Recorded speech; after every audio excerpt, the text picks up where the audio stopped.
श्रेष्ठ बनेंगे जब हम खुद पर गौर करेंगे। जैसा कर्म हम करेंगे हमें देख कर और करेंगे। कर्म हमारे श्रेष्ठ बनेंगे।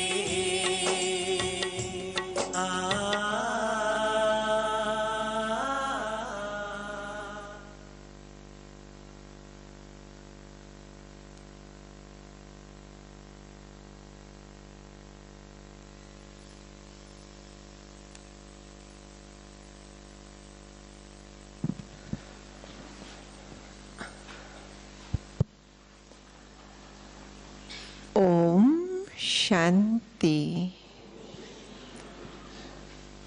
तो आज के इस सायंकालीन सत्र में हमारे बीच में पधारे हैं हमारे आदरणीय राजयोगी डॉक्टर सचिन भाई जी।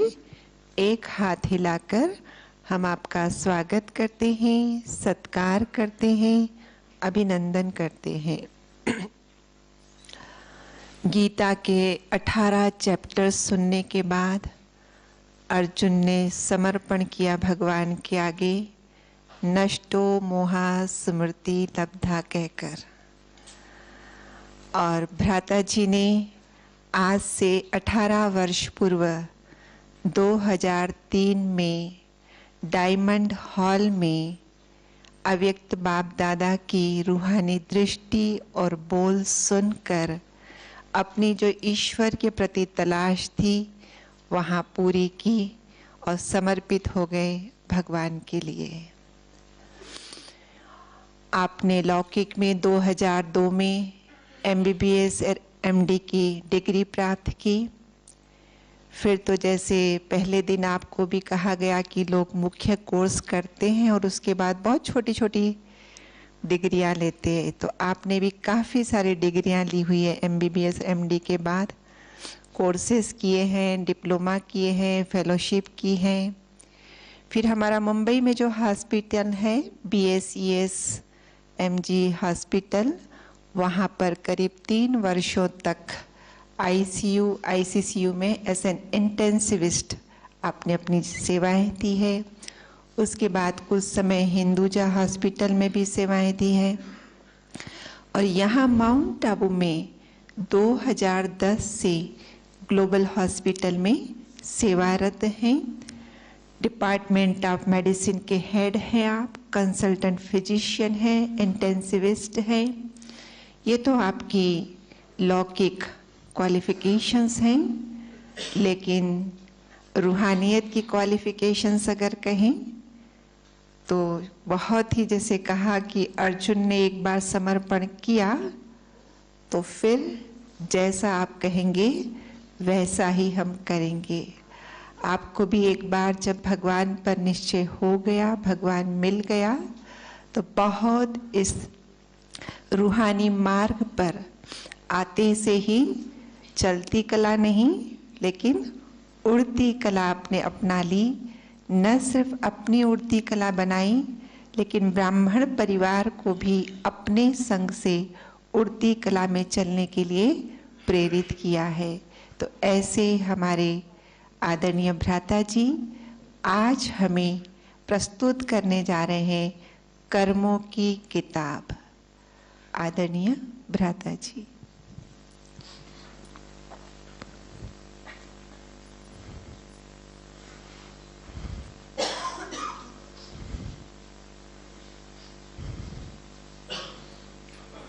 ओम शांति।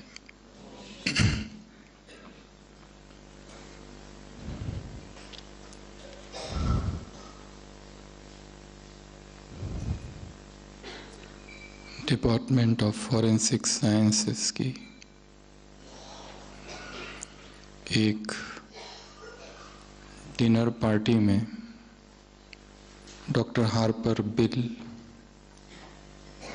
ने अपने जीवन का एक अनुभव सबको सुनाया था। फॉरेंसिक अर्थात मेडिकल, लीगल जो इस तरह की केसेस होती है, उन्होंने सुनाया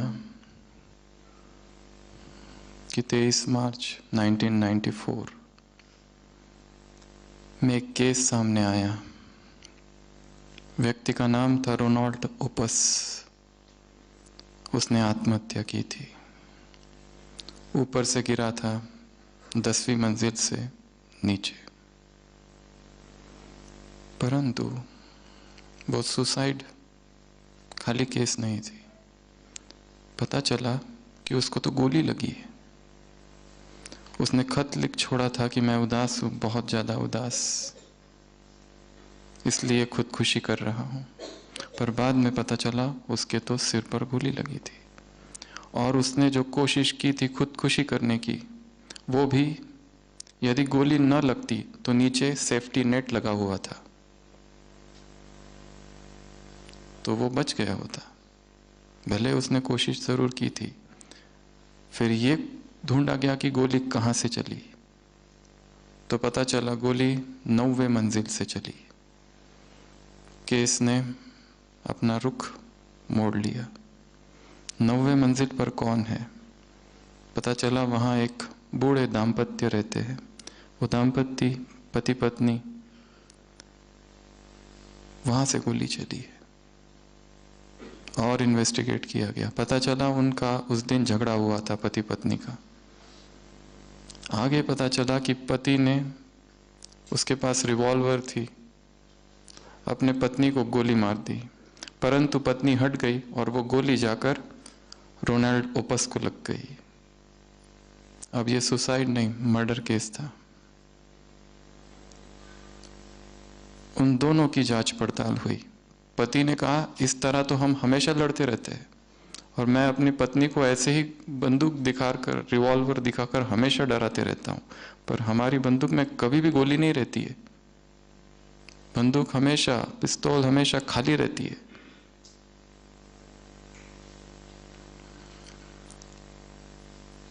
फिर पता चला उनका जो बेटा है उसने उस दिन उस पिस्तौल में गोली डाल दी थी, क्योंकि उसे पता था माँ बाप रोज लड़ते हैं और पिताजी ऐसी बंदूक दिखाते हैं। फिर और ढूंढा गया उसने ऐसा क्यों किया उसके बेटे ने, तो पता चला उसका बेटा बहुत व्यसनी था, अपनी माँ से बार बार पैसे मांगता था। उस दिन माँ ने पैसे देने से मना कर दिया। उसके मन में आया अपनी माँ को ही मैं मार दूं, पर डायरेक्ट कैसे मारूं? तो उसने जो अपने पिता है उसके पिस्तौल में गोली उसी ने रख दी थी। तो अब दोषी कौन हुआ? बेटा। और इन्वेस्टिगेट किया, बाद में पता चला वो बेटा तो वही है, रोनाल्ड ओपस, जिसने खुदकुशी की थी। तो घूम फिर के केस वहीं पहुंच गई। उसी ने गोली रखी थी, उसी के पिता ने चलाई, और वो गोली उसी को लगी। कर्म का चक्र घूमकर वहीं पहुंच गया जहां से शुरू हुआ था। जो जो हमने किया है इस जन्म में या किसी और जन्म में, वो घूम फिर कर वापस हमारे ही पास आएगा। कर्म की गति बहुत बहुत बहुत गुह्य है, और इससे कोई भी बचा हुआ नहीं है। केस को वहीं पर फिर क्लोज कर दिया गया।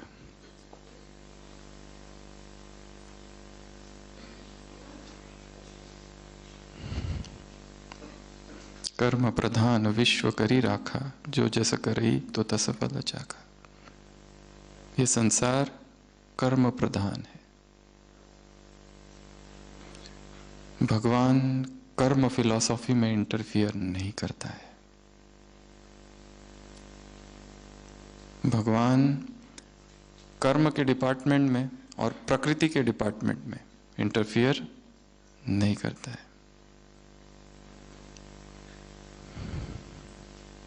और कर्मों को समझना कि जो हो रहा है वो क्यों हो रहा है। हमारे साथ जो कुछ हो रहा है, मेरे साथ जो कुछ हो रहा है, जो कुछ आज सारे दिन भर हुआ, वो क्यों हुआ? बहुत सूक्ष्म गति है और बहुत सूक्ष्म चिंतन और बहुत सूक्ष्म मन, बुद्धि, चित्त की दशा चाहिए कर्मों की इन गुह्य गति को समझने के लिए। मुरलियों में आता है हिसाब किताब चुक्त, हिसाब किताब कर्मों की भी एक किताब है। इस किताब में बहुत सारे अध्याय हैं जिन्हें कहा जाता है लॉज ऑफ कर्मा। जैसे गीता के 18 अध्याय है, वैसे कर्म की इस किताब के भी 18 अध्याय है। 18 चैप्टर्स, 18 लॉज ऑफ कर्मा। उन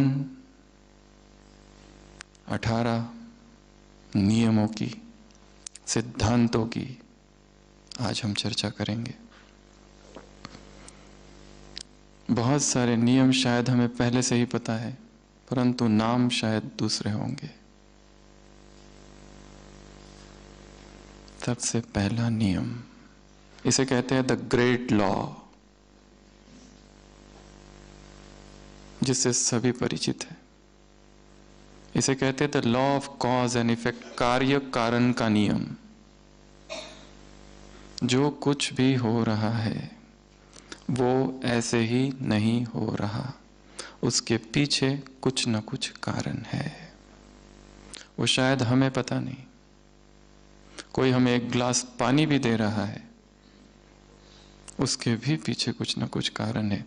ये पूरा ड्रामा कर्म पर बेस्ड है, कर्म ओरिएंटेड ड्रामा है। अगर इसको जान लिया जाए, समझ लिया जाए, इसकी गहराई में चले जाए, तो शायद हमारे मूड में, हमारी स्थिति में जो फ्लक्चुएशन होते रहता है वो नहीं होगा।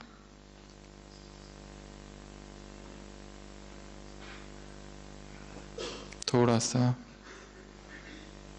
इस ड्रामा से हटकर, दूर होकर इस ड्रामा को रोज देखना है। ड्रामा की जितनी पॉइंट्स हमें याद है, 24 घंटे में एक बार इस क्लास में आपको कुछ कुछ होमवर्क देंगे, जो वहां पहुंचने के बाद जहां आप रहते हैं करना है। 24 घंटे में एक बार ड्रामा की सारी पॉइंट्स याद करनी है, मुख्यतः नुमा शाम के योग के पहले।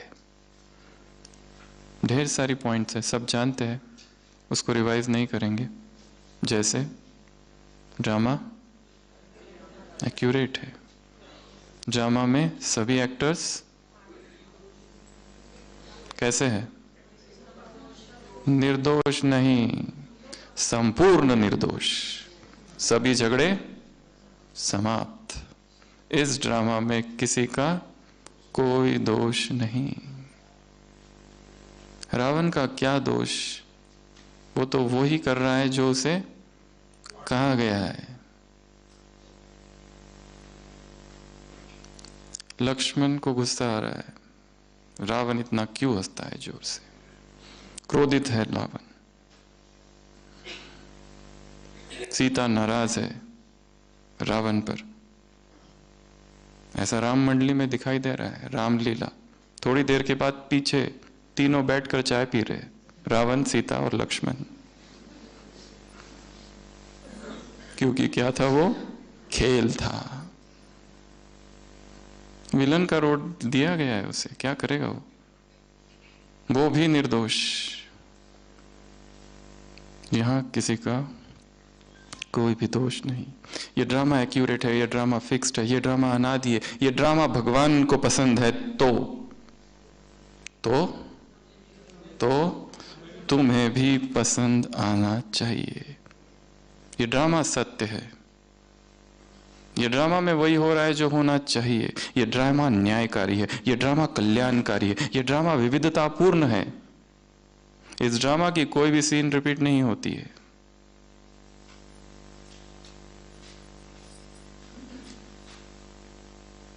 कम से कम 20 पॉइंट्स है ड्रामा की।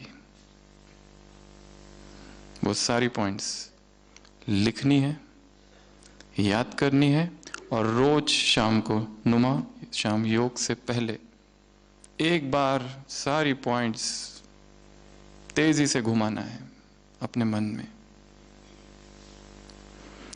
ये भट्टी थी सार्वजनिक, सभी आके यहां बैठे हैं, परंतु ये भट्टी, ये सार्वजनिक भट्टी यदि व्यक्तिगत भट्टी न बन जाए यहां जाने के बाद, यहां से जाने के बाद, तो यहां आना, यहां 3-4 दिन रहना, यहां तपस्या करना, वो केवल और केवल मनोरंजन होगा, बस और कुछ नहीं। ये सार्वजनिक भट्टी किस में परिवर्तित हो जाए? व्यक्तिगत भट्टी में। इसलिए रियल भट्टी तो अभी चालू होनी है। कितना समय है यहां से जाने के लिए? आज रात, कल तक, कल शाम तक, कल सुबह तक, किसी का कल सुबह, किसी का कल शाम, एक ही रात है। तो ये रात क्रांति की रात हो जाए। एक रात में बहुत कुछ हो सकता है। वो संस्कार, वो विकार, वो वीकनेस इतने लंबे समय से चल रही है, हमें तंग कर रहा है, सब कुछ कर लिया, वो एडिक्शन फिर भी नहीं जा रहा है। उस एडिक्शन पर, उस संस्कार पर, उस विकार पर 21 दिन की भट्टी हर एक व्यक्तिगत करेगा। उसका टॉपिक आज रात को, कल अमृत वेला सुबह 2 से 5 के बीच ऊपर से दिया जाएगा। यदि हम तैयार होकर बैठे तो रियल भट्टी कब चालू होगी? परसों से 21 डेज। टॉपिक, किसी को रोना बहुत आता है तो रोना प्रूफ देवी बनने का टॉपिक होगा उसका। किसी का बहुत ज्यादा सेंसिटिव नेचर है, किसी ने कुछ कहा उदास, किसी ने कुछ बोल दिया मुरझाया हुआ चेहरा, टच में नॉट, छुई मुई। किसी का क्रोध, कोई ब्रह्मचर्य से लड़ाई कर रहा है, सब कुछ कर लिया परंतु स्थिर नहीं हो पाता ब्रह्मचर्य, बार बार दृष्टि वृत्ति विचलित होती है। ये भट्टी की सफलता तभी होगी जब यहां से जाने के बाद अपनी गुप्त भट्टी चालू करेंगे। उसका टॉपिक किसी को बताना नहीं है, वो हमारा अपना होगा, केवल हमारा अपना, मैं और वो, बस। किसी का अमृत वेला नहीं होता है, कभी 3 बजे उठते, कभी 2 बजे उठते, कभी 4 बजे, कभी उठते ही नहीं, स्थिर ही नहीं हो पाया अमृत वेला अभी तक। किसी की भोजन में हलचल है, किसी का स्वास्थ्य का इश्यू है, कभी बीमार पड़ते ही रहते हैं, पड़ते ही रहते हैं, कुछ ना कुछ होते ही रहता है, स्थिर नहीं है शरीर। और अध्यात्म के लिए हेल्थ बहुत जरूरी है, बिना हेल्थ के स्पिरिचुअलिटी फेल है।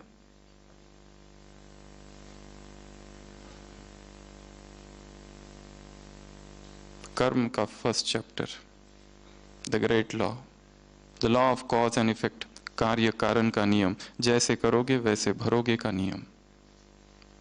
As you sow, so shall you reap, इसे कहते हैं first law, the great law, कर्म का पहला सिद्धांत, कर्म की किताब का पहला चैप्टर। सब कुछ हमारे हाथ में है, हम डिसाइड करेंगे। ड्रामा बना बनाया नहीं है, मैं अपने ड्रामा का रचयिता हूं। 2 ड्रामा है, एक बड़ा ड्रामा, एक छोटा ड्रामा। जो बड़ा ड्रामा है वो बना बनाया है, उसमें सब कुछ फिक्स है, पर जो छोटा ड्रामा है, जो मेरे जीवन का ड्रामा है, जो सुबह सुबह चालू होता है, उसको मैं निर्धारित करूंगा आज क्या करना है। यहां आए, बहुत अच्छा, बहुत सारी ज्ञान की बातें सुनी, डिस्कस की, इस भूमि में आए, पता नहीं अगली बार यहां आ पाएंगे कि नहीं, कोई गारंटी से कह सकता है? कोविड चालू होने से पहले क्या क्या प्लानिंग बना रखी थी लोगों ने, कहां गई सब? खलास। हो सकता है यही अंतिम भट्टी है, हो सकता है इसके बाद मधुबन में कभी ना आए, इसलिए कहा कि ये रात क्रांति की रात हो। बहुत सो लिया, अब जागो। ऐसा संगठन मधुबन में शायद कभी ना मिल पाए। हो सकता है हम ही ना रहे, हो सके कि संसार की परिस्थितियां ही बदल जाए, हो सके यहां आए पर ऊपर ना आ सके, नीचे से ही आके निकल जाए। बहुत सारी संभावना है। इसलिए आशा है कि इस 3 दिनों में सब ने बहुत शक्तिशाली भट्टी की होगी। अगर नहीं की तो वहां जाने के बाद करना। ये जस्ट बैकग्राउंड है उस भट्टी का, स्टेज वो है, ये तैयारी थी बस।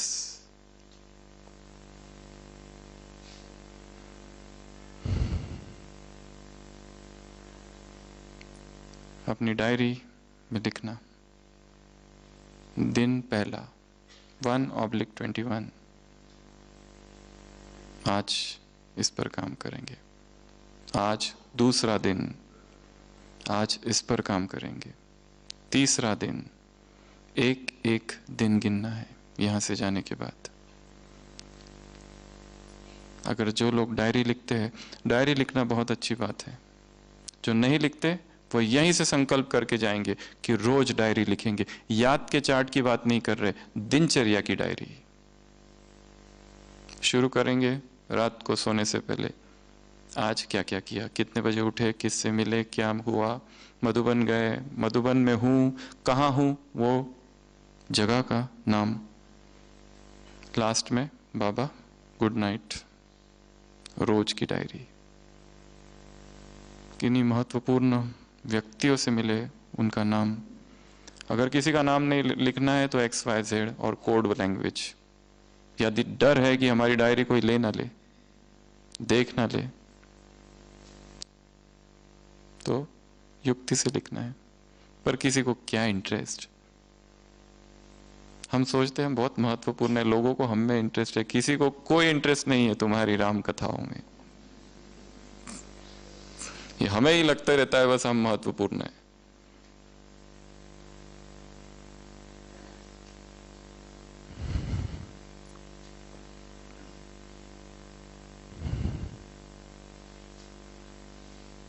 तो ये काम करना है। तो एक काम बताया, 24 घंटे में एक बार ड्रामा की सारी पॉइंट्स रिवाइज। दूसरा काम बताया, डायरी लिखना। यहीं से संकल्प करके जाओ कि हम रोज डायरी लिखेंगे और 6 दिन के जो लिखा वो हर संडे को रिवाइज करेंगे। पढ़ना है उसको। मंडे को लिखा था, आज मुझे उसने ऐसा ऐसा कहा, मुझे रोना आ रहा है। संडे को जब पढ़ेंगे, ये कोई रोने की बात थी इतनी छोटी सी। जो अपने आप पर हंस सके उसके जीवन में धर्म की शुरुआत हो गई है। जो अपनी ही गलतियों पर हंसे।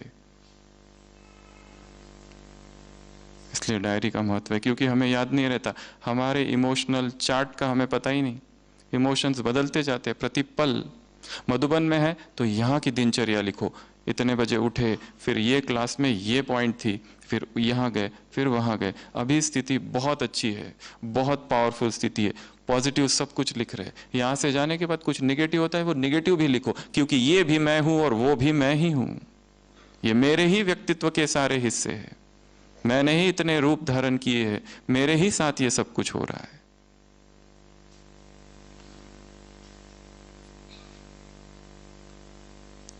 तीसरा काम बताया, भट्टी। अपनी व्यक्तिगत भट्टी। टॉपिक कल सुबह 2 से 5 के बीच में भगवान देगा। केवल झोली खोल के बैठ जाना, वो देगा। किस पर करनी है? रोने पर, काम विकार सता रहा है, संबंधों में कड़वाहट है, द्वंद्व चल रहा है, जेलसी है, इंफीरियरिटी है, हीन भावना है, अपराध भाव है, मेरे से पाप हो गया, मेरे से पाप हो गया, मेरे से पाप हो गया, छूट ही नहीं रहे उससे, इतना गहरा चला गया है। पश्चाताप ही पश्चाताप। बाबा ने किसी मुरली में कहा है, पश्चाताप करने में भी टाइम वेस्ट नहीं करो। जो हो गया वो हो गया, बीती बातें हैं, पास्ट हर्ट, ट्रॉमा। किसी ने इतना दुख दिया, इतना दर्द दिया, इतनी पीड़ा कि उसको भूले नहीं भूल पा रहे, वो सता रहा है। किसी का स्वजन, पति, पत्नी, बच्चे शरीर छोड़ दिया, उसको भूल नहीं पा रहे। सारा पता है, आत्मा, परमात्मा, अमरता, सब कुछ दूसरों को सुनाने के लिए, पर स्वयं अंदर से दुखी है। आंसुओं को दबा के रखा है और आंसुओं के ढेर पर खुशियों के भवन खड़े किए हैं। क्यों? ये ब्राह्मण परिवार क्या कहेगा? अंदर दुख इतना है, आंसू है, अज्ञात आंसू, क्यों है पता नहीं, पर है। उस पर भट्टी करनी है, किसी संस्कार पर, कोई कमजोरी पर, कोई विकार पर, किसी एडिक्शन पर, कोई कमी पर। और यह हमारी अत्यंत व्यक्तिगत होगी। अगर नियम टूट भी जाता है, फिर से चालू करो। सोचा ऐसा नहीं करेंगे और फिर भी हो जाता है, फिर से चालू करो। डी एडिक्शन की भट्टी, social media, social detox, media detox की भट्टी। दिन रात लगे हुए हैं इंटरनेट पर, टाइम भी टाइम वेस्ट। सीरियल देख रहे, मूवीज देख रहे, ट्रेलर्स देख रहे, क्रिकेट मैच देख रहे, स्पोर्ट्स में बिजी है, चैनल्स में बिजी है, पोस्टिंग में बिजी है, ये पोस्ट वो पोस्ट। ये कुछ भी एडिक्शन ना बन जाए। बंधन है, कोई व्यक्ति से ही लगा हो गया है, वो भी ज्ञानी, हम भी ज्ञानी, ज्ञानी ज्ञानियों में लगाओ, उस पर काम करना है। तो ये 3 बातें हुई। 24 घंटे में ड्रामा की सारी पॉइंट्स रिवाइज। वो पॉइंट्स कौन कौन सी है, पहले तो वो अलग से लिखो या बैठकर चर्चा करो और क्या क्या हो सकता है। बहुत सारी पॉइंट्स है, डायरी और भट्टी। दूसरा नियम कर्म के सिद्धांत का, कर्म की फिलॉसफी का, कर्म की किताब का दूसरा अध्याय, लॉ ऑफ क्रिएशन। जब तक हम जो चाहते हैं वो क्रिएट नहीं करेंगे, तब तक वो होगा नहीं। बिना पुरुषार्थ के, बिना परिश्रम के कुछ नहीं हो सकता। केवल हम स्वप्न देखते रहे, स्वप्न के जीवन में जीते रहे, तो वो काम नहीं होगा। लक्ष्य है महान तपस्वी बनना है, महान योगी बनना है, महान चिंतक बनना है, तो चिंतन की धारा भी उतनी गहरी होनी चाहिए। और चिंतन करने का, मनन करने का समय सुबह का है, अमृत वेला। कम से कम 4 घंटा बैठकर योग करने का संकल्प करना है। ये चौथा होमवर्क, बहुत बड़ा काम है। सारी दिनचर्या को ऊपर नीचे करना पड़ेगा, तो ही होगा ये काम। ऐसे बैठो जैसे आपको कहा गया ओम शांति भवन में सामने संगली पर बैठ के सबको योग कराना है। कोई सोता है उस समय? अगर आपको कह दिया जाए, कितनी अलर्टनेस होती है। यहां बैठकर योग करो, जागरण की अवस्था। क्यों? क्यों? इज्जत का सवाल है योगी स्टेटस का सवाल है। हम भी कोई कम योगी थोड़ी है, हम भी एकदम तपस्वी है, बिल्कुल उंगली भी नहीं हिलाएंगे। और पीछे बैठे हैं तो सब चलता है पीछे, यहां नहीं चलता। सोचो, अव्यक्त महावाक्य है बाबा के, सोचो हरदम तुम विश्व की स्टेज में हो। सारी दुनिया तुम्हें देख रही है, हर समय देख रही है।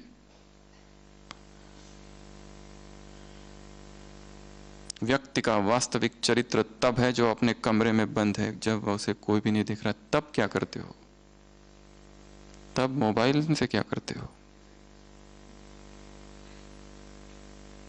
किससे बात करते हो? क्या देखते हो? ये वास्तविक, वो चरित्र वास्तविक नहीं है जो सबके सामने है, जो सब लोग जिसे देख रहे हैं, वो झूठा है। कोई 8 बजे तक सोकर 9 बजे आकर अमृत वेला पर इतना धुआंधार शक्तिशाली क्लास करा सकता है कि तालियों की गड़गड़ाहट। क्योंकि क्लास कराना, भाषण देना ये कला है, उसका धारणा से कोई संबंध नहीं है। इसीलिए क्या कर रहे हो? इसकी क्लास, उसकी क्लास, इसकी क्लास, उसकी क्लास, इसकी क्लास, यहाँ क्लास, वहां क्लास। शिव बाबा किधर है?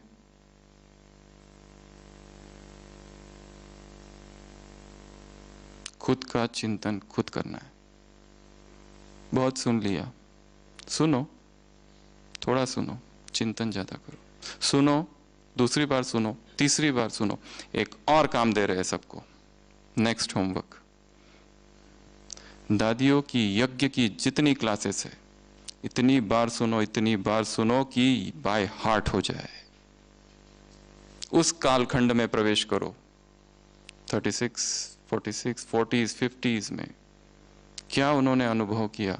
अभी ज्ञान और क्लासेस की बाढ़ आई है, पर अनुभव खो गए हैं। अनुभव इतना सस्ता नहीं है कि मीडिया पर मिल जाए। अनुभव के लिए तपस्या चाहिए, त्याग चाहिए, छलांग चाहिए अज्ञात में, तब अनुभव होता है। ब्रह्मा कुमार, ब्रह्मा कुमारी जीवन अर्थात असुरक्षा में प्रवेश। कुछ पता नहीं, निकल पड़े हैं आगे। क्या होगा, कैसे होगा? बीमार पड़ेंगे तो कोई देखेगा कि नहीं देखेगा, कोई चिंता नहीं। वो है, वही सब कुछ करेगा। बीमारी में क्या होगा, बुढ़ापे में क्या होगा, कूद गए हैं, छलांग लगा दी है। A jump into the unknown.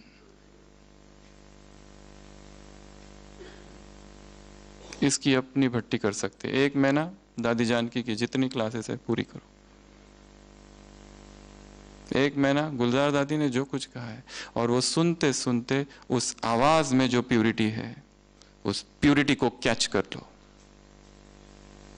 उस प्यूरिटी के प्रकंपन को कैच कर लो। ज्ञान तो हमारे पास बहुत है, वो जो सुनाने वाले हैं वो भी पता है, उसके लिए नहीं सुन रहे। सुन किसके लिए रहे हैं? Akashic records. अंग्रेजी में शब्द है आकाशिक रिकॉर्ड्स। ध्वनि का कभी भी नाश नहीं होता है। जो हम अभी बोल रहे, ये इस आकाश में सेव्ड रहेगा, सीडी में। महात्मा गांधी ने जो कहा था, अव्यक्त बाप दादा ने इसी हॉल में बैठकर जो कुछ कहा है, वो सब कुछ इस हॉल में सेव्ड है। यदि हमारा मन बुद्धि इतनी सूक्ष्म हो जाए, अव्यक्त मुरलिया हमारे हृदय में प्रकट होगी, फिर पढ़ने की भी आवश्यकता नहीं।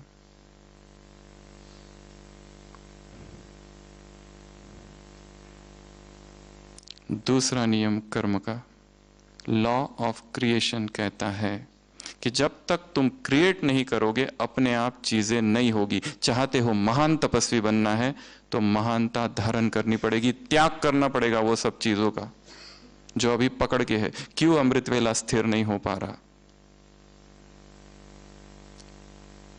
अमृत वेले पर भट्टी करो 21 दिन। अमृत वेले की किताब है यज्ञ में, अगला होमवर्क। जिसके पास वो किताब नहीं है, वो जाने से पहले कर खरीद के जाए, और उस किताब को इतनी बार पढ़ो, इतनी बार पढ़ो, दिन रात एक ही किताब अमृत वेले की, तब तक जब तक अमृत वेला सहज, स्वाभाविक, नेचुरल ना हो जाए। किसी अलार्म की आवश्यकता नहीं, उधर 2 बजे और इधर आंख खुले। संगम युग में 2 बजे के बाद सोना आलस कहा जाएगा, क्योंकि दिन में कहाँ योग, इतनी सेवाएं, इतना विस्तार, इतने गोरख धंधे, संसार, व्यापार, सब कुछ, परंतु फिर दिनचर्या को वैसा टर्न करना पड़ेगा। और जल्दी उठने की विधि है जल्दी सोना। व्यापार, विस्तार, बिजनेस, मीटिंग्स, प्रायोरिटी किसको देना है? ब्राह्मण शायद ये भूल गए हैं कि सेवा इज द 4th सब्जेक्ट। उसको फर्स्ट सब्जेक्ट बना के रख दिया है। इसके लिए सेवाएं कर रहे हैं, परंतु हिल रहे हैं अंदर से। प्रायोरिटी किसको देनी है? नॉट टू सेवा, योग, ज्ञान, ये प्रायोरिटी है। जिन जिन लोगों ने इन दोनों को छोड़ दिया, एक भाई थे, बहुत सेवा, दिन रात सेवा सेवा सेवा सेवा सेवा, बाबा बाबा बाबा, सेवा सेवा सेवा, पर ज्ञान के लिए समय नहीं, चिंतन के लिए समय नहीं, अमृत वेले का कोई ठिकाना नहीं। मुरली सुनी तो सुनी ठीक, नहीं सुनी तो ठीक, बीमार पड़ गए, बुजुर्ग हो गए, सेवाधारी मिल नहीं रहा है। था एक, छोड़कर चला गया, अस्पताल में थे, इतने दुखी, इतने उदास, सोचने लगे अगर मैंने शादी कर ली होती आज बीबी और बच्चे होते मुझे देखने के लिए। ये संकल्प चालू होने लगे और इन्हीं संकल्पों के साथ एक दिन शरीर छोड़ दिया। महान आत्मा थी, साधारण आत्मा की बात नहीं कर रहे। 30-40 साल जिसने अपने जीवन के यज्ञ में दे दिए, उस आत्मा की बात कर रहे। अंतमति सो गति। इसके लिए ये ना भूलो, सेवा इज द 4th सब्जेक्ट। ज्ञान को छोड़कर और योग को छोड़कर और त्याग, तपस्या और सेवा को छोड़कर, वैराग को छोड़कर जो सेवाएं हो रही है, उन सेवाओं में द्वंद्व होगा, हलचल होगी, वैराग समाप्त होगा, आपस में टकराव होगा, सर्विस नहीं डिससर्विस होगी।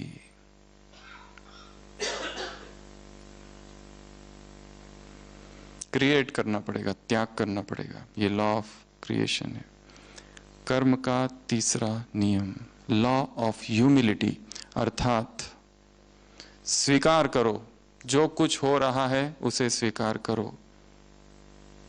ब्रह्मचर्य खंडित हो रहा है, 50 साल का जीवन जिसमें प्यूरिटी रही पर अब खंडित हो रहा है, अब इसको भी स्वीकार करो। स्वयं के हर रूप को स्वीकार करो, पहला। दूसरों को स्वीकार करो जिनके साथ हम हैं, उनके स्वभाव को भिन्न। बाबा ने कहा 1-1 की काठी है,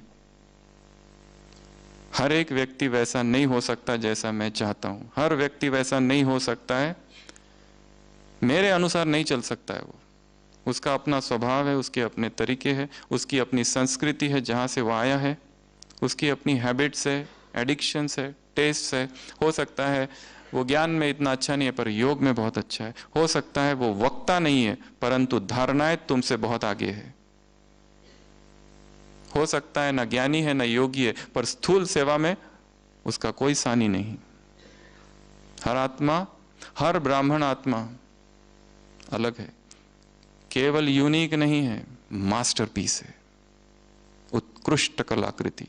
जैसा वो है वैसा और कोई भी नहीं। भगवान ने चुना है उसको, पूरे गांव में कोई भी नहीं था, उसको अकेले को चुनकर इस यज्ञ में लाया है, तो वो साधारण कैसे हो सकता है? असाधारण है। ज्ञान में आने से पहले हम भक्ति में गाया करते थे, बाबा भगवान मुझ निर्गुण हारे में कोई गुण नहीं। और ज्ञान में आने के बाद इन निर्गुण हारों में बाबा, ये जो परिवार है ना तुम्हारा, इनमें कोई गुण नहीं है। और एक दूसरा, बाबा हमने तुमको पुकारा था द्वापर से, ये कहां से आ गए बीच में? साथ साथ ये भी आएंगे, ये तो इनको तो पुकारा ही नहीं था हमने। कहा था कभी किसी ने प्रभु तेरा परिवार साथ में आ जाए? ये परिवार, बाबा आप बहुत अच्छे हो पर ये परिवार थोड़ा खतरनाक है। ब्राह्मण आत्माओं के लिए ब्राह्मण परिवार एग्जामिनेशन हॉल है, इसको अपनी डायरी में लिख के रखो। ब्राह्मण आत्मा के लिए ब्राह्मण परिवार ही एग्जामिनेशन हॉल है और एक एक ब्राह्मण आत्मा पेपर है। जिसको हमने कोर्स कराया, जिसको हमने सेंटर पर योग सिखाया, जो रोज सेंटर पर आता है, जिसको हमने मुरलियां सुनाई, जिसका हाथ पकड़कर मधुबन में लेके आए, 4 धाम दिखाए, बाबा से मिलाया, सब कुछ किया, आज वही हमारा दुश्मन बना बैठा है। वही पेपर बन गया। ये कन्या अभी अभी आई, ये बालक अभी अभी आया तो एकदम निरागस, निष्पाप, निर्विकार। अब तो उसके हाथ में तलवार ही रहती है दिन रात।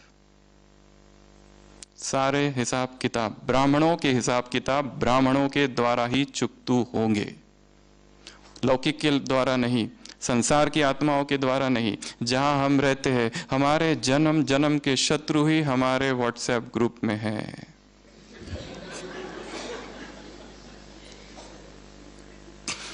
जन्म जन्म के शत्रु ही हमारे बॉस, हमारे साथी, हमारे जूनियर, हमारे स्टूडेंट्स। ये नहीं समझना इनको जिनको हम मुरली सुना रहे कितने अच्छे से सुन रहे हैं, वाह वाह, पर ये सब वही है जिनके साथ हमारा बहुत गहरा हिसाब किताब है। अब समझ नहीं आ रहा ये हमारे साथ ऐसा क्यों करते हैं। हम कितने अच्छे हैं, हम किसी की निंदा नहीं करते, पर ये हमारी निंदा क्यों करता है। किसी जन्म में हम भी कोई राजा हुए होंगे, वो भी कोई राजा, हमने आक्रमण कर दिया, उसके राज्य पर तहस नहस कर दिया, सबको मार दिया। कभी हम जमींदार हुए होंगे, उसकी पूरी जमीन हड़प ली उस किसान की, बेचारा परिवार तड़प तड़प के मर गया। वही किसान तुम्हारा बॉस इंचार्ज बनकर आया है, छोड़ेगा क्या? नहीं छोड़ेगा। लॉ ऑफ ह्यूमिलिटी अर्थात एक्सेप्टेंस, स्वयं को स्वीकार करो, दूसरों को स्वीकार करो, भगवान को अपने जीवन में स्वीकार करो, इस ब्राह्मण परिवार को स्वीकार करना है, प्रकृति के तत्व जो खेल दिखा रहे उसे भी स्वीकार करना है। चौथा, लॉ ऑफ ग्रोथ। यह नियम कहता है कि परिस्थितियां कैसी भी हो, your growth is higher than circumstances. तुम अपना विकास किसी भी परिस्थिति में कैसे भी अनुकूल प्रतिकूल वातावरण में कर सकते हो। और पुरुषार्थ अनुकूल वातावरण में नहीं किया जाता है, कब किया जाता है? प्रतिकूल, सब विरोध में है, वहां पर पुरुषार्थ होता है, वहां पर लगन आती है। सब कुछ अच्छा है, सब कुछ हाँ बहुत बढ़िया है, वहां कोई आग ही नहीं है, वहां कोई लगन ही नहीं है। बाबा बांधेलियों को क्यों याद करता है इतना? क्योंकि बाधा है, इसलिए लगन है, इसलिए नो कंप्लेंट्स। ना स्थान बदलेगा, इसको भी लिख के रखना है अपनी डायरी में, ना स्थान बदलेगा, ना व्यक्ति बदलेंगे, ना परिस्थिति बदलेगी, तुम्हें ही बदलना है। और कोई सोचे कि मैं ये स्थान बदल देता हूं, ये सेवा केंद्र, ये स्थान, ये ऑफिस, ये डिपार्टमेंट चेंज कर देता हूं, यहां एक रावण है, वहां 10 खड़े हैं, ये फिर भी चित्त परिचित सा रावण है। इसके स्वभाव संस्कार को हम जान चुके, अभी 10 साल 20 साल से इसी के साथ है। अब पता नहीं नया जो जाएंगे उसके साथ एडजस्ट करने में पता नहीं कितना साल लग जाएगा। इसलिए जहां हो, जिस स्थान पे हो, जिस परिस्थिति में हो, वही परिस्थिति है प्रतिकूल परिस्थिति हो, वही अनुकूल परिस्थिति है जहां पर हमारी ग्रोथ होगी। तो लॉ ऑफ ग्रोथ कहता है जहां हो, जैसे हो, जिस परिस्थिति में हो, जिन लोगों के साथ हो, जिस शरीर की अवस्था के साथ हो, जिस बीमारी के साथ हो, इस शरीर से भी कोई कंप्लेंट नहीं, बहुत अच्छा हिसाब चुकतू हुए, बहुत अच्छा, वहीं से पुरुषार्थ को आगे बढ़ाना है।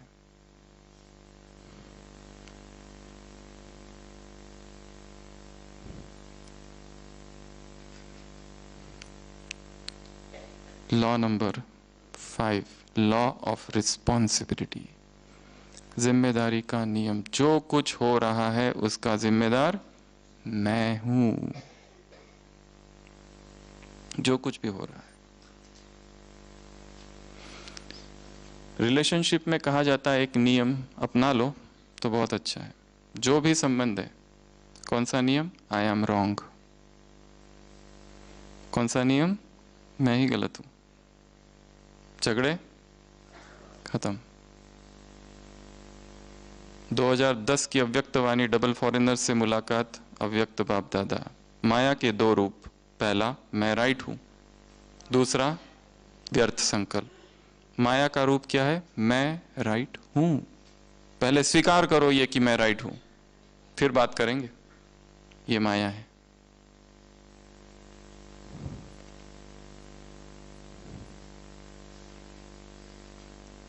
लॉ ऑफ रिस्पॉन्सिबिलिटी, जो कुछ हुआ मेरी वजह से, मैं ही रिस्पॉन्सिबल। मेरे जीवन में जो कुछ हो रहा है, दूसरा कोई कुछ कर ही नहीं रहा है।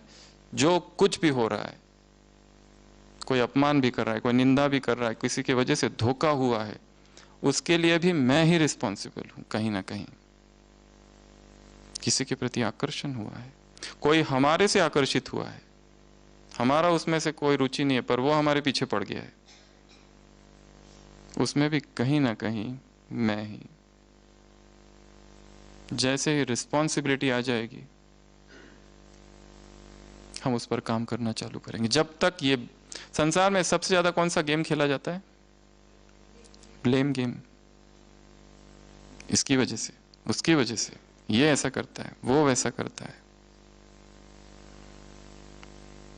ऐसा करते हैं ना, ये इसकी वजह से। एक उंगली उधर, 3 इधर, और ये भगवान देख रहा है।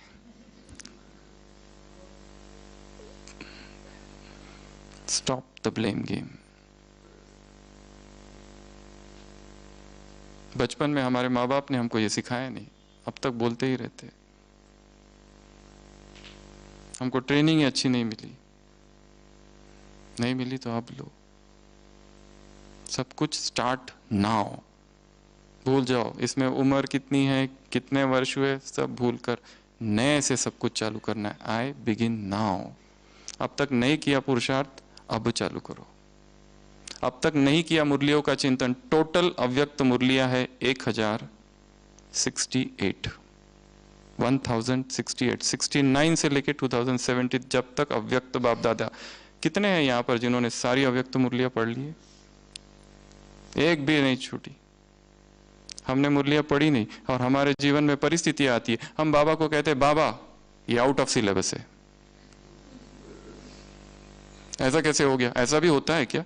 बाबा कहेगा गो एंड रेफर अव्यक्त मुरली 1976 पेज नंबर दिस में मैंने ये पहले ही कहा है। तुमने पढ़ा नहीं, तुमने एडमिशन लेट ली है, स्कूल चालू होगी जनवरी में, तुम आ रहे हो मार्च में, एग्जाम तो सबकी दिसंबर में ही है। तो जो लेट एडमिशन वाले हैं उनको पहले पुराना सारा कोर्स करना पड़ेगा, पढ़ना पड़ेगा। अगला होमवर्क, रोज एक अव्यक्त मुरली का अध्ययन।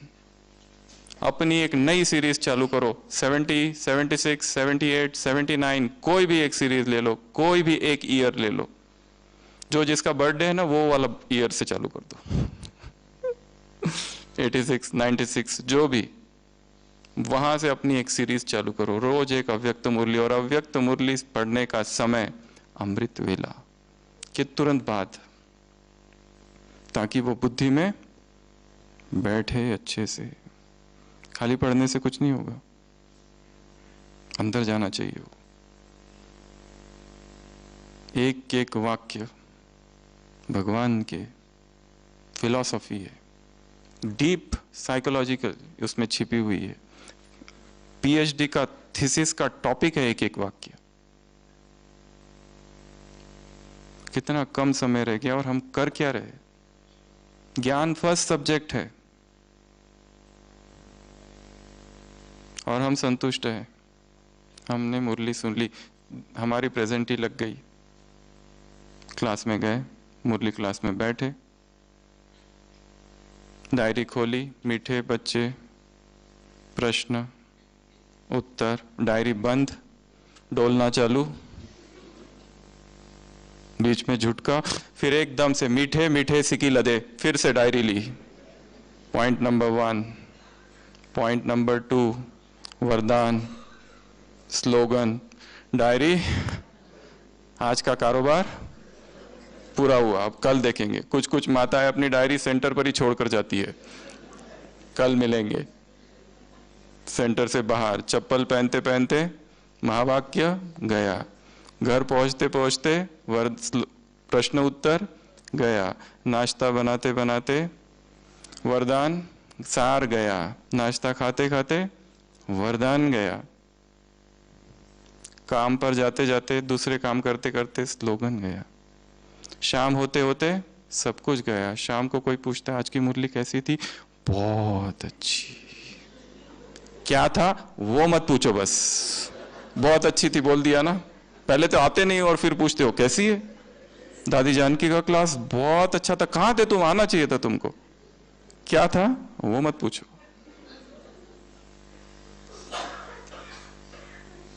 यह है हमारा ज्ञान,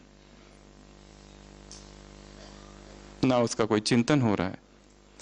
नेक्स्ट होमवर्क, मुरली से पॉइंट्स लिखना बंद करना है, टॉपिक्स लिखो बस,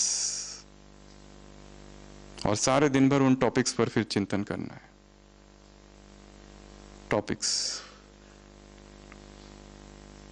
टॉपिक निकालना है मुरली से। फॉर एग्जाम्पल,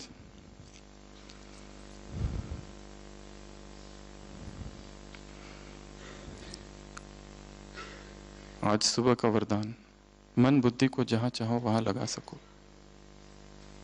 हम अपनी डायरी पर टॉपिक्स नोट करते जाएं। मन बुद्धि की एकाग्रता, टॉपिक लिख के छोड़ दिया। बीच में टॉपिक आया, बाप आए हैं तुम सबको ले जाने, return journey, next topic, topic लिख दिया, अपने टॉपिक खुद बनाओ, छोड़ दिया। ऐसे 4, 5, 6 टॉपिक लिख दिए।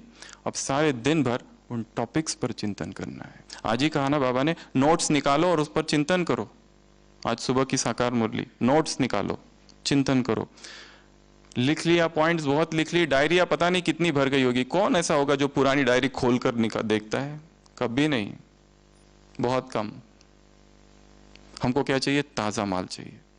कोई अगर कहे कि ये कल की मुरली तो बिल्कुल देखने की इच्छा नहीं है। आज की दो, आज की ताजा ताजा, और एक बार पढ़ लिया फिर काम हो गया, संतुष्टता हो गई, हमने मुरली पढ़ ली, बहुत अच्छा, हम चल रहे हैं। डर डर के कर रहे हैं ताकि कोई ये ना कह दे तुम मर तो नहीं गए ज्ञान से, इसलिए जा रहे हैं क्लास में।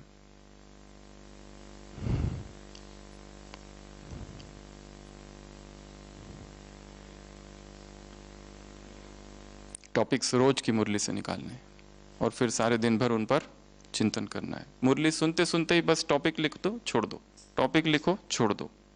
छोटे छोटे टॉपिक, प्योरिटी, प्रतिज्ञा, प्रण, सच्ची दिल की निशानी, बस टॉपिक लिख दिया, छोड़ दिया। शुभ भावना, टॉपिक लिख दिया, छोड़ दिया। शुभ कामना, टॉपिक लिखा, छोड़ दिया। अब उस पर सारे दिन भर काम करना है। फिर काम महाशत्रु है। क्यों शत्रु है? आदि मध्य अंत दुख देता है। कौन सा आदि, कौन सा मध्य, कौन सा अंत? किस आदि मध्य अंत की बाबा बात कर रहे? द्वापर की बात कर रहे या क्रिया की बात कर रहे? क्या ये है? क्या ये दुनिया कांटों का जंगल है? क्यों? चिंतन, चिंतन, चिंतन, चिंतन। केवल मुरली पढ़ने से कुछ नहीं होगा, मुरलियां लिखने से कुछ नहीं होगा। क्या करना है? उन पर चिंतन। सोचना अर्थात अव्यक्त महावाक्य बाबा के, सोचना अर्थात तैरना पानी में ऊपर ऊपर, मछलियां हाथ में आएगी बस। डूबना अर्थात मनन करना, चिंतन, तब जाके हीरे मोती रत्न हाथ में आएंगे, नहीं तो नहीं। डूबना पड़ेगा। पिबत राम रस, मुरली वो बिन घुटली और बिन छिलके का आम है, त्यज्य कुछ भी नहीं।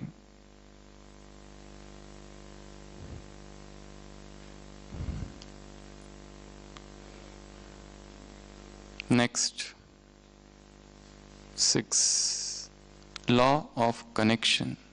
इस संसार में जो कुछ हो रहा है सब घटनाएं आपस में जुड़ी हुई है। हम जो कमरे में अकेले में कर रहे हैं और फिर पब्लिक के सामने आके कर रहे, वो जो अकेले में किया हुआ कर्म है वो संसार के सामने आए हुए कर्म के साथ जुड़ा हुआ है। बहुत सूक्ष्म से जो यहाँ किया वही कर्म यहाँ की स्थिति को प्रभावित कर रहा है। जो भाषण दे रहे वो भाषण, जो लेक्चर दे रहे, जो ज्ञान सुना रहे, उसको भी वो सूक्ष्म किया हुआ कर्म प्रभावित कर रहा है। लॉ ऑफ कनेक्शन अर्थात अतीत, भविष्य, वर्तमान जुड़े हुए हैं। लॉ ऑफ कनेक्शन अर्थात हर आत्मा एक दूसरे से जुड़ी हुई है, सब जोड़ है। ये कनेक्शन देख लेना। हम जब भी किसी से मिलते हैं किसी आत्मा से खाली नहीं मिल रहे। We are meeting with a set of संस्कार्स। एक सेट है, उससे हम मिल रहे हैं। 2 व्यक्तियों का मिलन, 2 संस्कारों का मिलन है।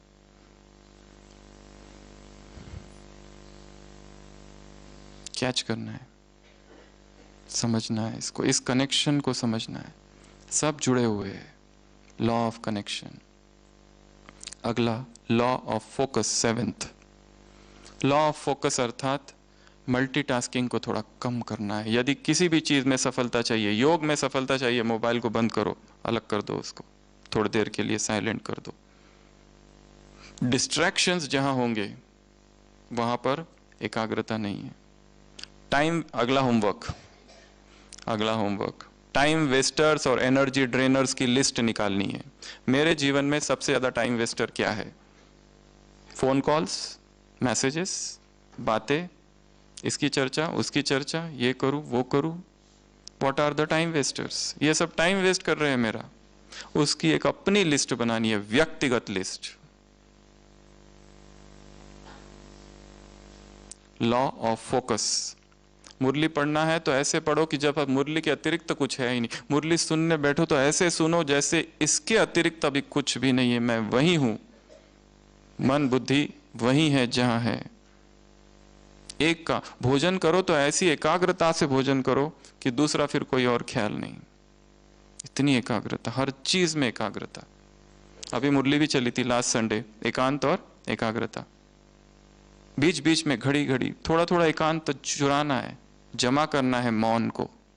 जब तक जीवन में मौन नहीं, एकांत नहीं, अंतर्मुक्ता नहीं, अध्यात्म में कोई गति नहीं है। ऊपर से व्यक्ति बहुत अच्छी सेवाएं करते हुए दिखाई दे रहा है, सब कुछ दिखाई दे रहा है, अंदर से रिक्तता है, खालीपन है। और ब्राह्मणों को आकर्षण विकारों का नहीं है, फिर भी विकारों की तरफ क्यों आकर्षित होते? एक्चुअली आकर्षण विकारों का है ही नहीं, वो अंदर जो खालीपन है उसे भरने की कोशिश कर रहे हैं। जो रिक्तता है, जो एम्प्टीनेस है, जो स्पिरिचुअल डार्कनेस, एम्प्टीनेस आ गई है, वैक्यूम क्रिएट हो गया है। क्या करे, कैसे भरे इस वैक्यूम को? इसलिए उसकी तरफ आकर्षित होते। बाकी उन विकारों में, उन देह में कभी किसी का भी आकर्षण नहीं था, क्योंकि देव कुल की सभी महान आत्माएं हैं। आकर्षण कैसे हो सकता है? विकारों में जरा भी रस नहीं है। रस किस में है? वो रिक्तता भरने में। और वो रिक्तता ना अमृत वेले से भरी जा रही है, ना योग से भरी जा रही है, सारे दिन भर सेवाओं में इतना व्यस्त है। वो रिक्तता कहीं ना कहीं है, उसको आइडेंटिफाई करना है। तो एनर्जी ड्रेनर्स, टाइम वेस्टर्स, ये बहुत बड़े बड़े काम है, जीवन भर के काम है। अगला नियम, लॉ ऑफ गिविंग। 8वां नियम, देना। अपने घर में देखो कौन कौन सी ऐसी वस्तु है जो एक्स्ट्रा है। किचन में चक्कर लगाओ, अमृत वेला, देखो कितनी सारी चीजें जमा करके डब्बे डुब्बे में भर भर के रखी है। छोड़ दो, दान दे दो।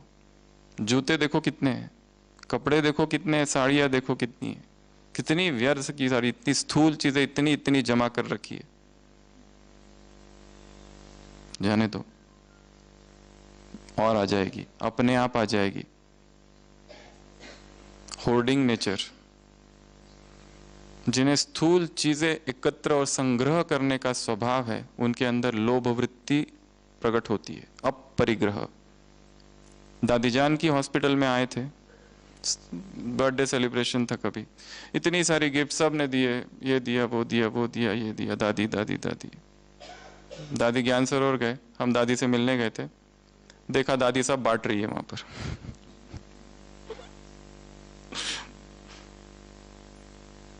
कोई गिफ्ट्स में कोई आकर्षण नहीं है।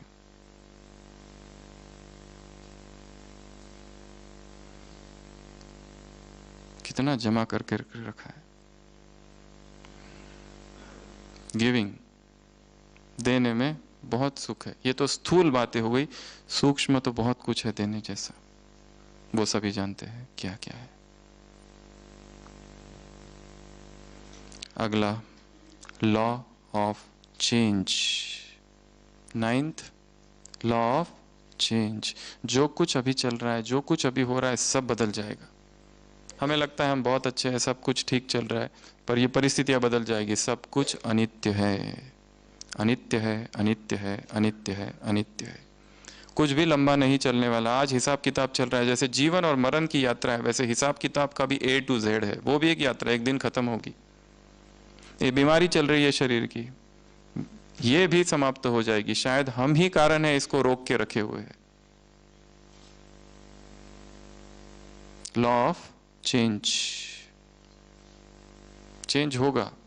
एक संसार में एक ही नियम, एक ही चीज स्थिर है और वो है चेंज। सब बदल रहा है, सब।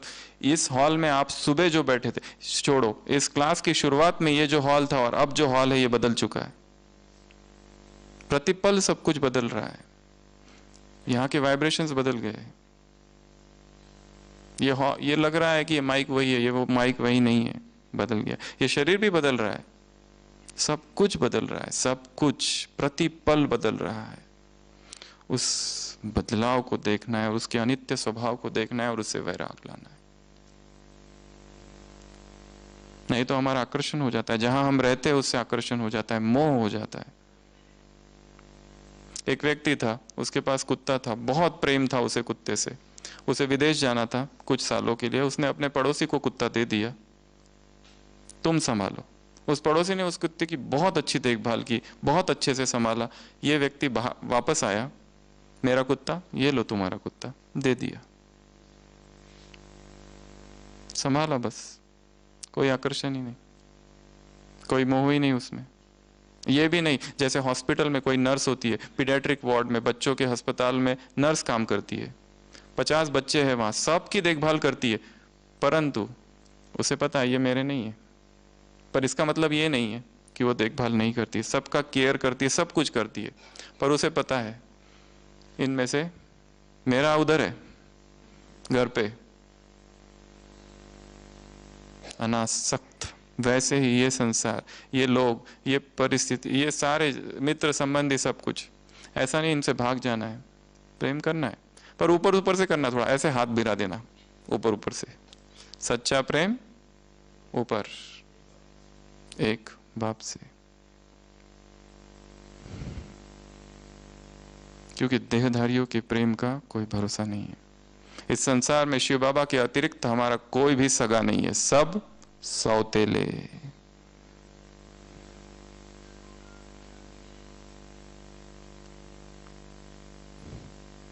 प्रभु प्रेम पर भट्टी की जा सकती कि बाबा से हमारा प्रेम कैसे बढ़े, क्या करे।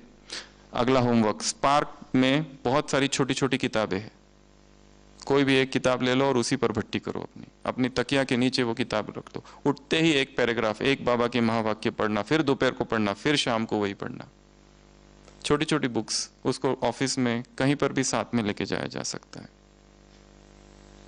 किसी भी रीति से कुछ भी करो, पर बुद्धि में ज्ञान की बुलबुल टिकलू टिकलू टिकलू करती रहे, ये लक्ष्य रखना है। क्योंकि ज्ञान विस्मृत होते ही विकारों की ओर आकर्षण चालू हो जाता है, अपने आप। हमें कुछ करना नहीं पता, अपने आप नीचे आती है स्थिति। ये संकल्प यहां से करके जाना है। Law of change.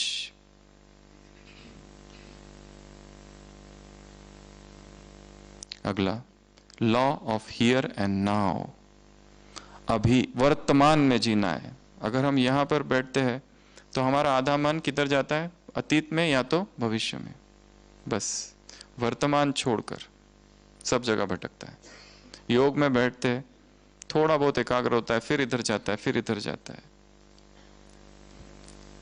ऐसी कुछ चीजें करनी है जिससे माइंड प्रेजेंट में रहे। और एक चीज जो सभी को करनी है, वो स्वास्थ्य की दृष्टि से भी बहुत अच्छी है, वो है एक्सरसाइज। क्योंकि एक्सरसाइज करते समय, वर्कआउट करते समय, योगासन, योगा, थाई ची, शिगोंग, रनिंग, वॉकिंग, जॉगिंग, ये सब करते समय हम प्रेजेंट में होते हैं। शरीर में दर्द हो रहा है, उस तनाव के साथ, उस स्ट्रेच के साथ रुक जाओ। बस इस स्ट्रेच के साथ रुक गए, वो मीठा मीठा दर्द हो रहा है, उसमें बुद्धि ना तो अतीत में है ना तो भविष्य में। इस समय ये अभ्यास स्वास्थ्य के लिए, परंतु इसका आध्यात्मिक वैल्यू भी है। जो लोग एक्सरसाइज नहीं करते, वो बीमारियां तो होगी, वो दूसरी बात है, पर एक hormone, happiness hormones, oxytocin, dopamine release होते हैं ब्रेन से, और वो करते ही एक अजीब सी ऊर्जा रहती है सारे दिन भर। हमारा एक एक जॉइंट एक एक चक्र है, 7 चक्र कहते हैं, परंतु एक एक जॉइंट एक एक चक्र है। And body loves to move, energy loves to move. इस हाथ की एक्सरसाइज करो, एनर्जी वहां दौड़ेगी। इस जॉइंट की एक्सरसाइज करो, एनर्जी यहां दौड़ेगी और ऊर्जा का प्रवाह होगा। ऊर्जा अबाध निर्बाध शरीर में दौड़ती रहेगी। और शरीर में जब ऊर्जा होगी, अपने आप, जैसे आत्मा जो कुछ करती है शरीर को प्रभावित करता है, अगर मन कुछ, शरीर कुछ करे तो आत्मा को भी प्रभावित करेगा। इसके लिए वर्तमान में जीना, इस पल में जीना, अर्थात डेली या नेक्स्ट होमवर्क कितना मिनट एक्सरसाइज करेंगे। हमारे पास टाइम नहीं है, हमारी सेवा ज्यादा है, हमारे पास जगह नहीं है, बारिश ज्यादा हो रही थी, हम वॉकिंग नहीं कर सकते, हम ये नहीं कर सकते, हमारे घुटनों में दर्द है। कितने बहाने हैं, ढेर सारे। No excuses. Exercise is a spiritual drill. एक योग होता है जिसे कहते हैं भाव योग, सुना है कभी? भाव योगा। जैसे योगासन करते पर उसके साथ में एक भाव जोड़ देते, जैसे ताड़ासन कर रहे, हाथ ऊपर है, मैं आसमान को छू रहा हूं, संकल्प।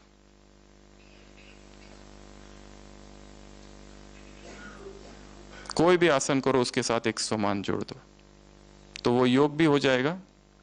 और बाबा की किरणें मुझ पर आ रही है, बस ऐसे ही हाथ करके स्टे कितना देर रह सकते हो, जब तक दर्द ना होने लगे, इसमें ऐसे ऐसे कांपने ना लगे, फिर नीचे करो। ऊर्जा मेरे हाथों में आ रही है। एनर्जी शावर, अपने पूरे शरीर को एनर्जी से भरना है रोज, एनर्जी शावर। ये भी एक ड्रिल है। 11 law of patience and reward. 11वां कर्म का सिद्धांत, 11वां कर्म की नियमावली में, कर्म की किताब में, कर्म की बुक में जो चैप्टर है वो है लॉ ऑफ पेशेंस। सब कुछ कर लिया, अब शांति से बैठो। सेवा की ना, फल आएगा, रुक जाओ। क्या हुआ, क्या हुआ, क्या हुआ? शांत। हमने जो भी सेवाएं की है, जो भी अच्छे कर्म किए शिव बाबा, ऊपर सब कुछ जमा हो गया है। ये संसार के लोग रिकॉग्नाइज करे न करे, इससे कोई लेना देना नहीं है। एक्नॉलेज करे न करे, क्यों हमें दिखावा करना है? जितना जो गुप्त है उतना शक्तिशाली है। झाड़ की जड़ें गुप्त रहती है, अगर जड़ों को संकल्प आ गया, हम बाहर आ जाए, बाहर आते ही लकड़हारा आके काट कर लेके चला जाएगा। अंदर ही रहो, बहुत अच्छा है। Stay hidden, stay incognito. अपने पुरुषार्थ को गुप्त कर दो। मम्मा क्या पुरुषार्थ करती थी अंदर से, शायद किसी को भी आखिरी तक पता नहीं चला होगा। गुप्त पुरुषार्थ है, कोई दिखावा नहीं है उसमें, कोई आडंबर नहीं है, कोई ढोंग नहीं है। हम थोड़ा सा भी कुछ करते तुरंत दूसरों को बताते हमने ये किया। अध्यात्म में अनुभवों को गुप्त रखना चाहिए। अगर तुरंत इच्छा हुई बताने की तो फिर होना बंद हो जाते हैं। हाँ, वो दूसरी बात है, सेवाओं के अनुभव सबको सुनाना यज्ञ के रीति रस्म में है, वो अलग। पर जो सूक्ष्म अनुभव है तुरंत बता देते। आज मुझे बाबा से एकदम ये टचिंग हुई, बता दिया, अब आगे टचिंग होना बंद हो जाएगी। सूक्ष्म टचिंग है वो, अत्यंत सूक्ष्म टचिंग हुई है। बाबा का आदेश आया है मुझे कि अब चुप हो जाओ, चुप हो जाओ, मौन।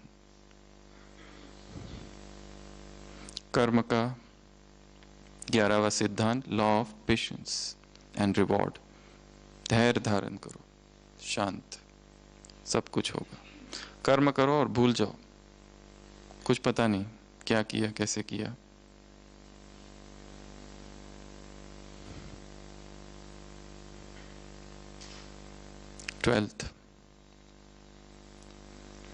ट्वेल्थ समझने में थोड़ा सा कठिन है। ये नियम कहता है कि तुम जो भी कर रहे हो, छोटा छोटा, वो जो होल है, WHOLE, वो जो इंटीग्रेटेड है, वो जो समग्र है, उसके साथ वो जोड़ा जा रहा है। छोटी छोटी चीजें जो हम कर रहे हैं, उसका कंट्रीब्यूशन उस बड़े में अटैच हो रहा है। इसके लिए जैसे वो गिलहरी होती है, उसने भी क्या किया, राम के सेतु में सहयोग दिया। बाजू के हमारे ही शहर में कोई प्रोग्राम हो रहा है, किसी और सेंटर का है, हमें यहाँ ही बैठकर उसे सकाश देनी है। और एक काम, रोज अमृत वेला ये 3 धामों का चक्कर लगाना है, पांडव भवन, ज्ञान सरोवर, शांतिवन। और क्या करना है, ऊपर से फरिश्ता रूप में आके नीचे जो भट्टियां चल रही है, उन भट्टी में आए हुए सभी ब्राह्मणात्माओं को प्रभु प्रेम की किरणें देना है, शक्तियों की किरणें देना है, पवित्रता की किरणें देना है। यहां से जाने के बाद ज्ञान सरोवर में भी भट्टियां चालू है, शांतिवन में भी चालू है और यहां भी चालू है। इनके प्रति भी सूक्ष्म कंट्रीब्यूशन करना है। जैसे उस भट्टी में मैं हूं और मैं ऊपर भी हूं, सकाश उन सबको।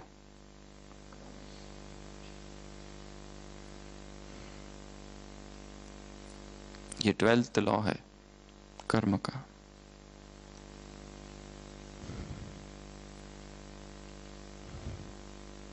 इसे कहते हैं लॉ ऑफ इंस्पिरेशन।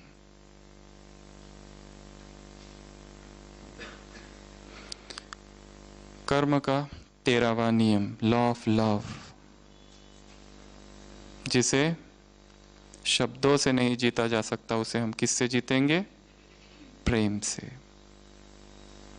कोई हमसे कैसा भी व्यवहार करे, प्रेम में वो शक्ति है, वो पावर है। एक पत्नी थी, उसका पति उससे बिल्कुल ढंग से बात नहीं करता था, बहुत रूठा रूठा रहता था, अपमान करता था। वो किसी व्यक्ति के पास जाती है, कहती है मैं क्या करूं, कैसे इनको ठीक करूं? वो कहती है हो सकता है, पर जो शेर है ना, उसका जो बाल है वो तुम लेके आओ मेरे पास, फिर मैं इसकी कोई एक जड़ी बूटी बनाऊंगा, उससे तुम्हारा पति ठीक होगा। शेर का बाल कौन लाएगा? वो कहती है जंगल, वो बताता है जंगल में एक शेर है, तुम जाओ। तो वो जाती है, दूर से देखती है, डर के वहां भाग कर आ जाती है। फिर दूसरे दिन फिर जाती है, फिर देखती है, तीसरे दिन रोज रोज जाती है। धीरे धीरे शेर को भी एहसास होने लगा है कि कोई है, फिर और नजदीक जाती है, फिर उसके लिए कुछ लेके जाती है, फिर दोनों में दोस्ती हो जाती है। और एक दिन ऐसी ही दोस्ती दोस्ती में उसका बाल वो खींच कर लाती है। महात्मा जी को कहती है बनाओ, इसकी क्या जड़ी बूटी बनानी है?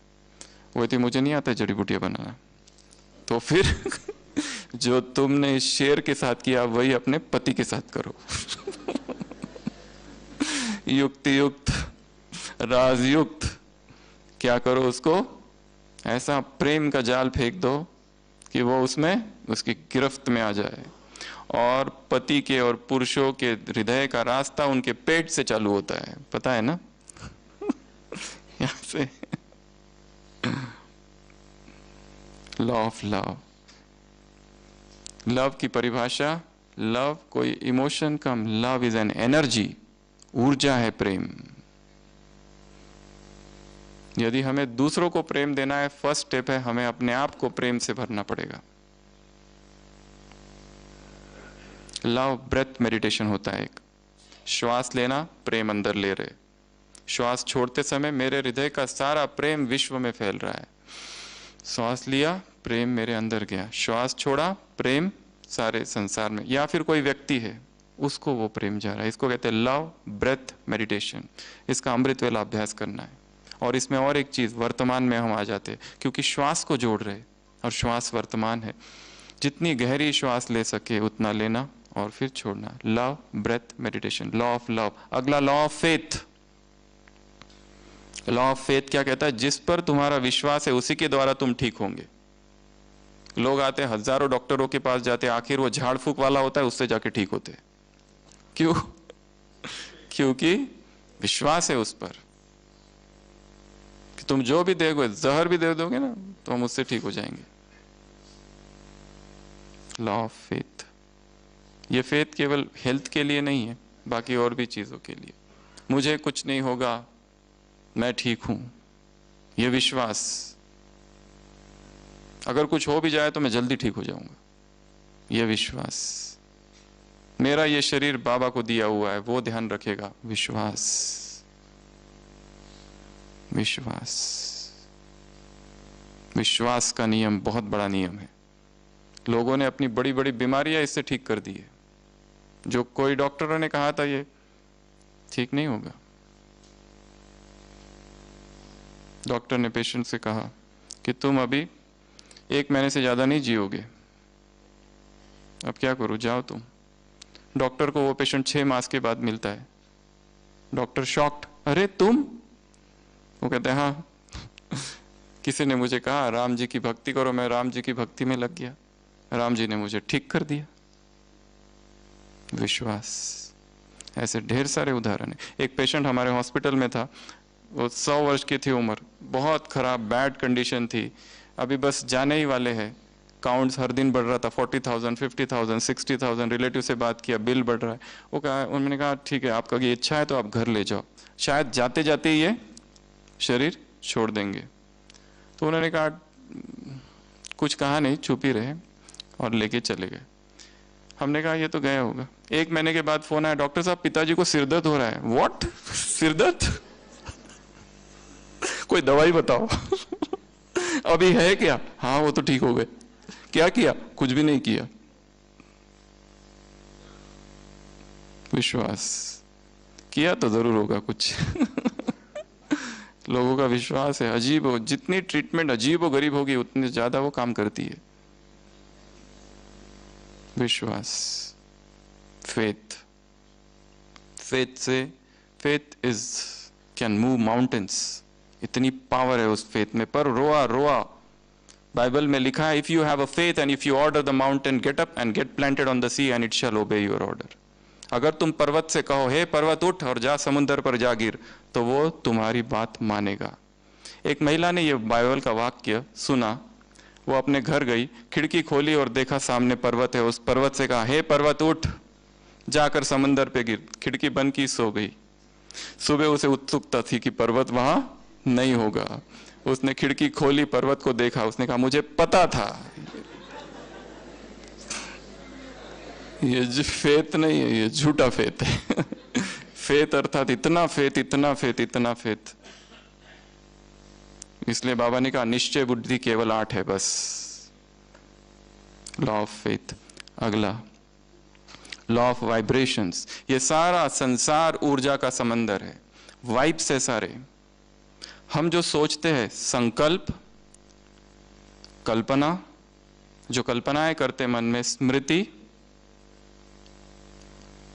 जो मन में स्मृति और भावना, ये 4 भी सूक्ष्म कर्म है। इनके भी अपने प्रकंपन है। हमने किसी के बारे में निगेटिव सोचा तो ये नहीं सोचना उस तक वो नहीं पहुंचा, वो पहुंच गया है, मैसेज डिलीवर्ड। जो कुछ हम सोच रहे वो पहुंच रहा है, सब जगह पहुंच रहा है, पूरे हॉल में पहुंच रहा है। एक चोर आता है, चोरी कर कर जाता है, पुलिस वालों के पास कुत्ता होता है, क्या करता है? कुत्ता जाकर उस चोर को पकड़ लाता है। एक चोर जो निकृष्ट कर्म कर रहा है वो भी अपने वाइब्रेशन छोड़ के जाता है। तो हम जो महान आत्मा है, हम किस तरह के वाइब्रेशन छोड़ेंगे? अगर हम संकल्प श्रेष्ठ करेंगे तो। लास्ट 3 नियम, ये तीनों ही लास्ट नियम प्रकृति के नियम है। Nature of, law of nature 1, law of nature 2, law of nature 3, 18वां। सबसे पहला नियम नेचर का, प्रकृति का नियम, वो है, हमारे पास 3 नियम है। एक सरकार के नियम जो हम सबसे ज्यादा फॉलो करते हैं, क्योंकि नहीं किया तो दंड, सीधा जेल। दूसरे ईश्वरीय नियम जिसको हम सुनते रहते हैं इसलिए फॉलो करते हैं, ये करो वो करो, काम महाशत्रु, ऐसा वैसा, इधर का नहीं खाओ उधर का नहीं, ये सब। तीसरा प्रकृति के नियम, और प्रकृति के नियमों को जो तोड़ेगा वो भी दंड का भागी होगा। तो 16वां प्रकृति का पहला नियम है, प्रकृति ने जो जिस स्थिति में दिया है उसको उसी रूप में स्वीकार करना। अपक्व आहार, अनकुक्ड,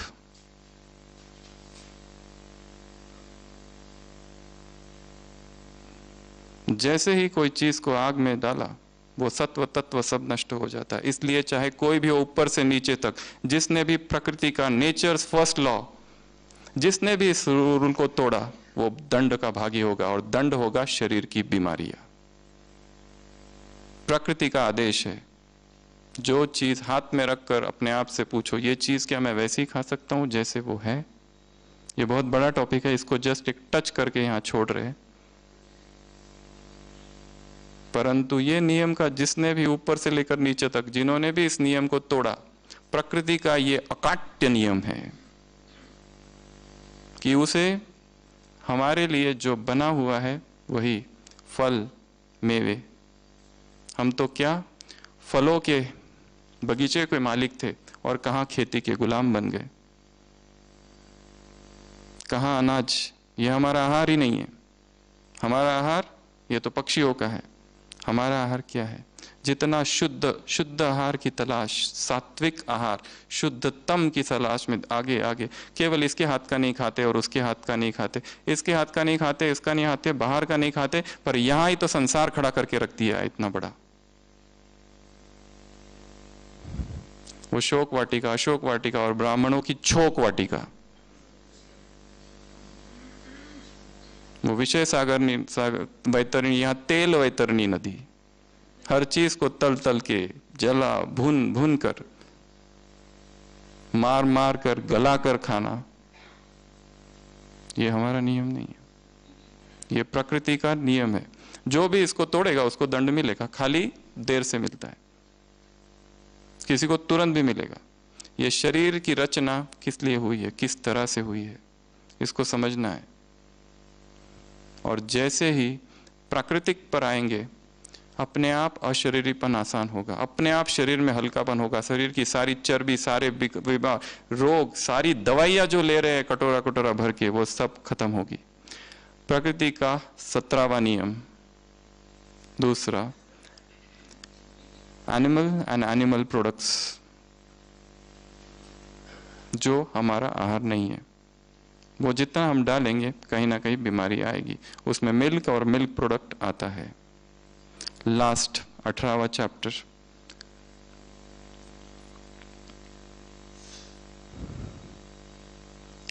भक्ति में कहावत है, शिव भगवान ने नंदी को धरती पर भेजा भोजन के रूल समझाने के लिए कि भोजन वालों, धरती वालों को बताओ, एक बार खाना है, 3 बार जाना है। पर वो नंदी ने घोटाला कर दिया,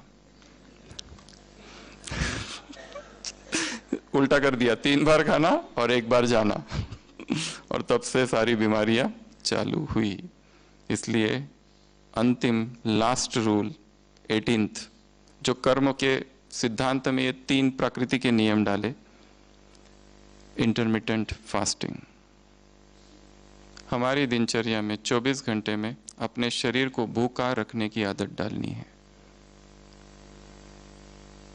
तभी स्वास्थ्य आएगा। लंघनम परम औषधिम। सारी बीमारियों का एक ही इलाज है, ना खाना न पीना, कुछ समय तक शरीर को रिसेट। इस पर अभी नोबेल प्राइज मिला है एक डॉक्टर को जापान के, उसको कहते हैं ऑटोफेजी। जब शरीर 16 आवर फास्टिंग में रहता है डेली, तो अपने आप ऑटोफेजी चालू होती है। जैसे कंप्यूटर फॉर्मेटिंग होता है, वैसे शरीर में चेंजेस होने लगते हैं। जो डेड सेल्स है वो सारे निकलने लगते हैं। मिनिमम एकदम 16 पर नहीं जाना है, 12 से चालू करना है। 12 पर ग्रिप आ गई तो 14 पर, 14 पर ग्रिप आ गई फिर 16 पे रुक जाना है। Every day 16 hour dry fast जितना हो सके। नहीं कर सकते तो लिक्विड्स, जूसेस। ये करते ही केवल शरीर में परिवर्तन नहीं होगा, पूरे विचारों में परिवर्तन होगा। हम कहते हैं जैसा अन्न वैसा मन, इसके भी आगे की स्टेज है। जो अन्न है वही मन है।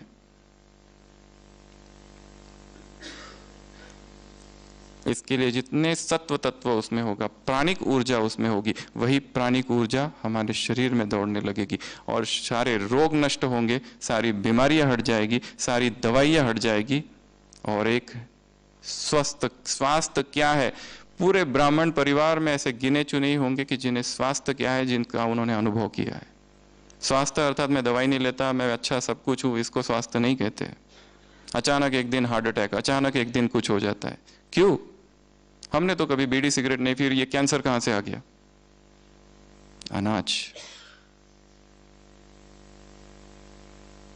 धीरे धीरे अनाज को कम कम करते जाना है। ज्यादा से ज्यादा फ्रूट, वेजिटेबल, सैलड्स, ज्यादा से ज्यादा स्मूदी, ज्यादा से ज्यादा जो प्राकृतिक है वो जैसे ही शरीर में जाएगा, अपने आप मन में कुछ होने लगेगा, क्रिएटिविटी बढ़ जाएगी, हल्कापन आएगा। जो ऊर्जा इधर नीचे जा रही थी पचाने के लिए, वो अब ऊपर उठेगी। ब्राह्मणों की या संसार के मनुष्यों की अधिकतम ऊर्जा खाने में, पचाने में और फेंकने में जा रही है उसको।